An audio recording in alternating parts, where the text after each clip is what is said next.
and the groceries are too high, and the child care is too high, and health insurance is too health high. insurance is too high. It's unbelievable. So we need to cancel student debt and end the predatory practices on our young people. Completely end the practice. Thank you so much, Congresswoman. It is my honor to now yield to the distinguished Congresswoman from Massachusetts, Miss Representative Ayanna Pressley. Good evening. Thank you for joining us. Thank you very much, Congressman Bowman. There is nothing freshman about you. You have hit the ground running since you've been here, and you have been a leader and a partner on many issues, including this issue of student debt. So I thank you for your partnership on our congressional resolution calling for President Biden to provide broad-based student debt cancellation. Madam Speaker, I rise today on behalf of more than 45 million people in America crushed by the growing weight of the $1.7 trillion student debt crisis. The grandmother, you heard me right, the grandmother. I have 76-year-old constituents in the Massachusetts 7th still paying student loans, all while on Social Security and a fixed income. I rise on behalf of the new parents struggling to manage the skyrocketing cost of childcare, of which Massachusetts is the second highest cost in the country, $21,000 per child for center-based care. The new parents struggling to manage the skyrocketing cost of childcare, rent, and their student loan payments. The teacher who fears losing their teaching license because they have gone into default and can't come up with that monthly student loan payment, not even the minimum. The irony, debt that they incurred in order to be an educator, in order to be a nation builder, to pour into our children, the next generation. I rise on behalf of an entire generation of young people. Young people I met with a couple of weeks ago, who, when I asked them about their future, were despondent and expressed great hopelessness. Well, I don't know that I'm going to go to college because I don't want to be in debt for the rest of my life. And I fear if there will even be a planet for me to grow up in. I rise today on behalf of a whole generation of young people grappling with that sense of foreboding and despair. A generation of young folk who have been forced to hold off on pursuing education, starting higher education, starting a small business, purchasing a home because of record levels of student loan debt. And I rise on behalf of Black and brown folk who, due to generations of precise and intentional, what I would characterize as policy violence, have been forced to take on higher rates of student debt for just a chance at the same degree as our white peers.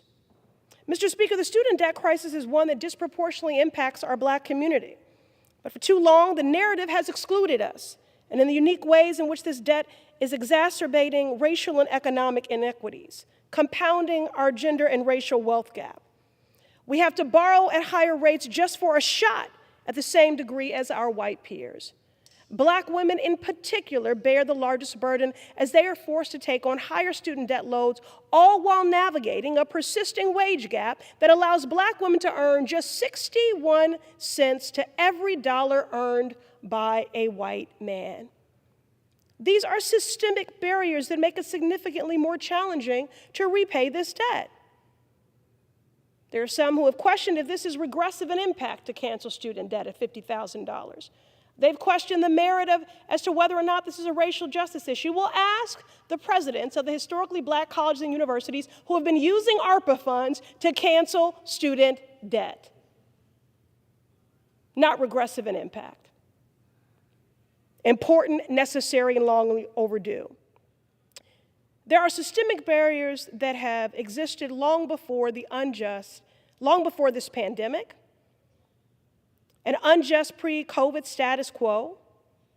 In this moment, as we work to build back better and to do so equitably, President Biden has an opportunity and a responsibility and the authority to address the hurt and harm these communities are feeling by using his executive authority to cancel $50,000 in federal student loan debt. Doing so is one of the most effective ways that he can provide sweeping relief to millions of families while helping to reduce the racial wealth gap, to lay the groundwork for an equitable and just long-term recovery. This is a crisis created through policy decisions. We have a responsibility to address it head on. In this moment of ongoing crisis, our families need every bit of help that they can get. In just under 2 months, student debt payments are scheduled to resume for millions of families across this country. Families who have been struggling to make ends meet throughout this pandemic through no fault of their own, and this pandemic-induced recession will have an additional bill to cover. I have parents in my district in their 50s, still paying on their student loans and now helping their children pay for their student loans. This is an intergenerational crisis.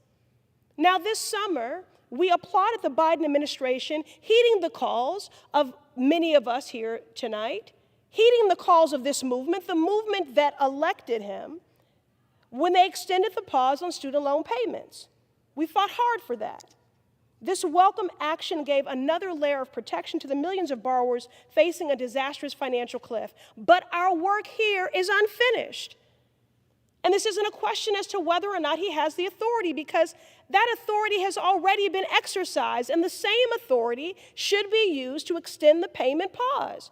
President Biden must now cancel at least $50,000 in student debt to boost the economy and to close the racial wealth gap. In this moment of a so-called reckoning on racial injustice, the only receipts that matter are policies and budgets.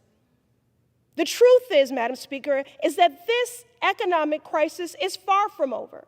Families in the Massachusetts 7th and all across the country are continuing to struggle to make ends meet. Failure to act would be unconscionable, and so we must move with urgency as we continue the work of building a just and equitable recovery from the current economic crisis, broad-based, across the board.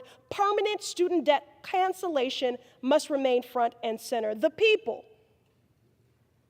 the broad and diverse coalition that elected President Biden, demand, deserve, and require nothing less. Thank you, and I yield.